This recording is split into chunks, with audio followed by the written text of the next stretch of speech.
Най-лошото е, че не знам какво ще правим с тези стълби. Ще минем ли надолу? А? Дай още малко. Чакай, че се... Какво още малко? Как? Давай. Чакай да изплувам от тук. Давай. Как ще ги свалиме нещата? Не знам. Тръгнахме с Ивчо да изхвърля матрака. Доста сложна задача за нас. Това не мога да завъртиме. Твой приятел не има ли да помагаш? Що си обушнал? Той уж помага, ама... Не, човек, не мога, ние се заглавихме тук. Сме на половина, тази имам още 4 надолу. Вика и Мария или не знам, аз ще се отказах. Това е от уния викове Мария, които са проблемни. Да. Ето, заклещихме се. Ама вие какво носите? Опитваме се да свалим матрака, обаче понеже стълбите. Разбира се, че имам решение на проблема, просто Калин избързват. Какво да направя сега с този матрак заклещен тук? Да ставим матраката. Да си Ще стои. поемеш ли нашия приятел? Дай го. Пускам го. Ще го фанеш, нали?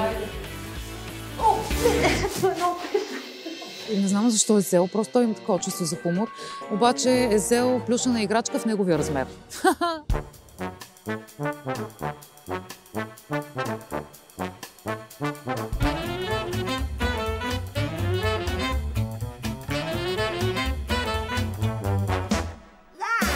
Здравейте! За да могат момчетата в следващите 5 дена да качват свободно материали нагоре и надолу при липсата на асансьор, съм извикала едни момчета, които се занимават точно с това. Те имат подемник. Нещо, което ми е много необходимо. Момчета, кажете какво ще направим. Едно съоръжение, с което ще могат лесно и бързо да си качите всичките материали горе, които ви трябват и инструментите най-вече, защото спецификата на този обект не ви позволява по стълбите, много е тясно и е грубо за изпълнение. Много се радвам, че имаме алтернатива, защото това стълбище определено беше от нещата, които страшно много ме притесняваше. Надявам се, че в рамките на 30-40 минути ще сме го дигнали и ще може да почнете да работите.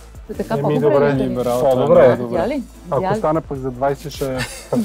Ще се справим ли за 20? Айде се справите. Добре, много ви благодаря. Много благодарим.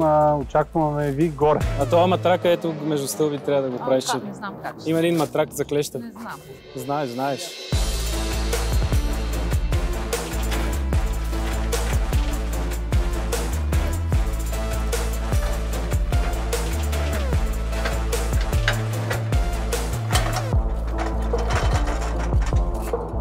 Надявам се Калин и момчетата сега да са по-спокойни, защото този подемник наистина ще им спести доста труд и много разходки по стълбите.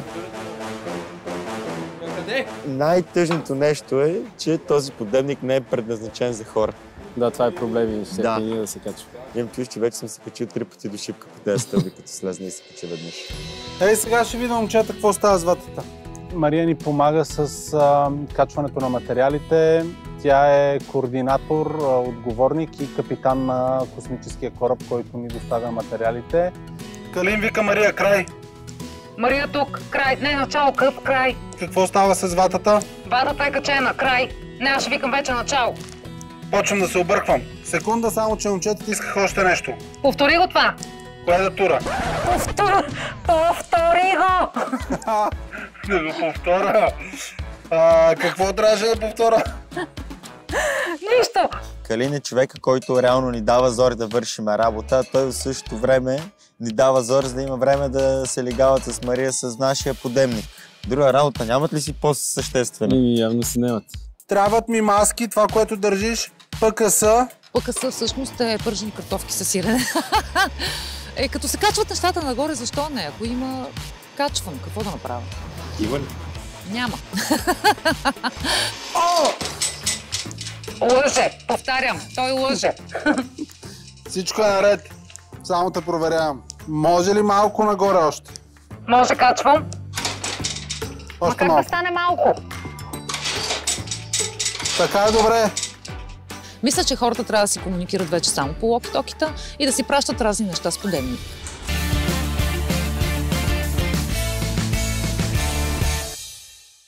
Почваме да изнасяме и после трябва да вземем решение какво да правим с стаите, защото не знам как да измислим още една стая. А може ли да измислим някакво асансьорче? Изпращаме семейството и Калин веднага ме захапва за асансьора, разбира се. Ще организираме хаспел, така че да се свърши работа с него. Нямаме асансьор, това е положението. Трябва да се съобразим с положението такова каквото е. Добре, дай сега да не си играеме на котка и мишка. Ти знаеш при Ядом, че няма асансьор и съм сигурен, че момчета с хаспела вече ще идват, защото днеска ни е деня, в който ще трябва да изнасяме и да внасяме. Сега ще организираме това. Кажи ми, че са тук и да се успокоим. Добре. Давай да сглобяваме и да действаме тогава. Айде. Да, момчетата с хаспела вече са долу, защото то просто няма друг вариант. Ние трябва да започнем работа.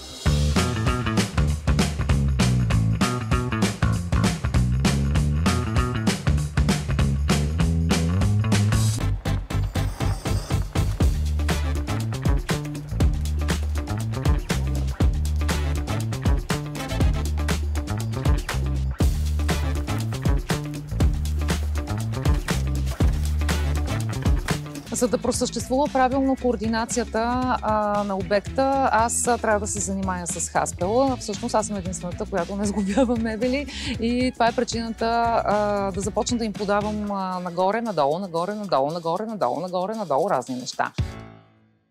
Пращам! Давай!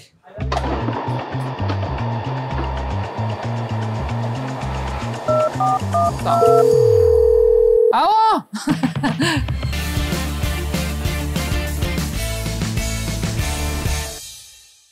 Значи, виж, ние какво ти сваляме, гледай горе-долу също да ни качиш нагоре, като обем. Слезнах долу да товаря мебелите на хаспела. Единствено, само аз изявих желание да съм сам долу и да товаря, а те да са 4-5 човека горе и да разтоварват. Монка, проблем ли ти е, че ние сме 4, а ти си сам долу? Не е проблем, никакъв. Нали? Не се притеснявайте. Да, те виждам. Сега ще ви кажа аз на вас. Стига! Вече откачи. Костов, успокой се. Се развали хаспела. Няма.